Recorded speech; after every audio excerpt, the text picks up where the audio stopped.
Assalamualaikum warahmatullahi wabarakatuh. Anak-anak kelas 6, hari ini kita akan melanjutkan pelajaran di pertemuan ketiga ini tentang karakteristik geografis dan kehidupan negara-negara ASEAN, yaitu negara Filipina sampai dengan Timur Leste. Sebelum kita memulai materi atau melanjutkan pelajaran kita, ada baiknya kita simak baik-baik atau kita pahami bersama Al-Quran atau firman Allah yang berkaitan dengan materi di bab pertama ini, yaitu Al-Quran surah Al-Hujurat ayat 13 yang artinya, wahai manusia, sungguh kami telah menciptakan kamu dari seorang laki-laki dan seorang perempuan, kemudian kami jadikan kamu berbangsa-bangsa dan bersuku-suku agar kamu saling mengenal. Sesungguhnya yang paling mulia di antara kamu di sisi Allah ialah orang yang paling bertakwa. Sungguh Allah Maha mengetahui, Maha teliti. Nah, jadi materi kita berhubungan dengan firman Allah yang menjelaskan tentang manusia yang hidup berbangsa-bangsa dan bersuku-suku agar bisa saling mengenal. Seperti halnya materi kita yang mengenal karakteristik atau ciri khas negara-negara yang ada di Asia Tenggara. Kita langsung saja. Kenampakan alam negara Filipina berupa negara kepulauan seperti halnya Indonesia. Pulau terbesarnya adalah Pulau Luzon dan Pulau Mindanao. Ibu kotanya adalah Manila. Dengan sistem pemerintahan adalah republik, berarti mereka dipimpin oleh presiden. Keadaan sosial mayoritas penduduk adalah orang Melayu dan selebihnya adalah keturunan Tionghoa dan Spanyol. Waktu kita kelas 5 kita sudah belajar bahwa Spanyol ketika kalah dengan Portugis, dia kemudian berlayar ke utara dan menemukan kepulauan Filipina. Keadaan ekonomi umumnya di bidang pertanian, pertambangan, dan industri. Negara berikutnya adalah Brunei Darussalam. Negara ini berada di utara Kalimantan yang berbatasan langsung dengan negara Malaysia. Ibu kotanya adalah Bandar Seri Begawan dengan sistem pemerintahannya adalah kesultanan. Kenampakan alam berupa perbukitan di wilayah timur, dataran rendah dan rawa terdapat di wilayah barat. Kemudian keadaan sosial, mayoritas penduduk adalah orang Melayu, selebihnya adalah keturunan Tionghoa dan Dayak. Mayoritas penduduk orang Brunei adalah beragama Islam. Kita lanjut ke keadaan ekonomi, umumnya di bidang pertambangan, yaitu minyak dan gas, hingga negara mereka dijuluki sebagai negara petrodolar.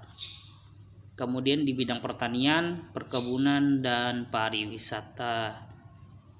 Berikutnya negara Kamboja. Kenampakan alam berupa dataran rendah yang disebut dengan dataran besar Tonle Sap. Mayoritas penduduk adalah orang Khmer. Sebagian lagi adalah orang Tiongkok atau orang Tionghoa dan Vietnam. Keadaan ekonominya umumnya di bidang pertanian. Kemudian kita ke negara Laos. Luas wilayahnya sekitar 236.800 km persegi dengan ibu kotanya Vientiane. Keadaan sosialnya terdiri atas 3 kelompok suku bangsa utama, yaitu suku Lau, suku Lau Loum, suku Lau Teng, dan suku Lau Sung. Keadaan ekonomi umumnya di bidang pertanian, perkebunan, dan peternakan.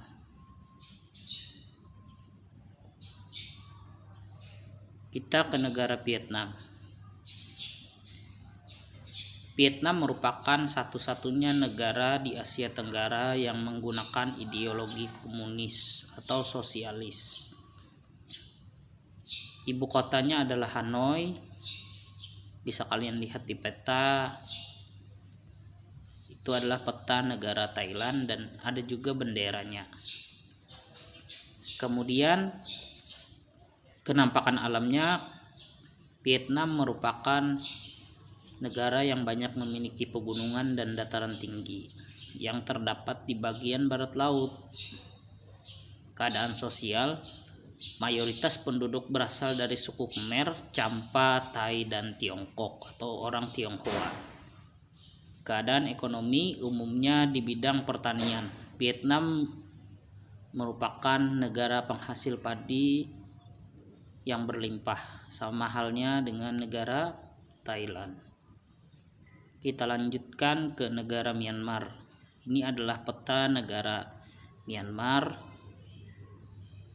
dan benderanya. Kenampakan alam, luas wilayahnya sekitar 676.578 km persegi. Keadaan sosial penduduk asli adalah suku Mongoloid. Keadaan ekonominya umumnya di bidang pertanian, perkebunan, dan kehutanan. Kemudian negara Timor Leste. Timor Leste merupakan negara baru di wilayah Asia Tenggara. Negara ini masih belum tergabung dengan organisasi ASEAN. Ibu kotanya berada di Dili. Dulunya Timor Leste merupakan salah satu provinsi di Indonesia. Pada awal tahun 2000 mereka melalui referendum atau jajak pendapat, mereka memutuskan untuk keluar dari Negara Kesatuan Republik Indonesia. Kenampakan alam, sebagian besar wilayah Timor Leste berupa pegunungan. Keadaan sosialnya penduduk Timor Leste adalah suku Timor dan selebihnya suku Belu, Galo, Nambi, dan Tokode. Sebagian besar di bidang pertanian, peternakan, perkebunan, dan pertambangan. Itulah keadaan ekonomi di negara Timor Leste. Demikian yang bisa Bapak sampaikan. Terima kasih. Tetap terus semangat belajar ya. Dan selalu berdoa agar keadaan kembali normal seperti sedia kala, agar kita bisa kembali belajar bersama-sama di kelas. Wassalamualaikum warahmatullahi wabarakatuh.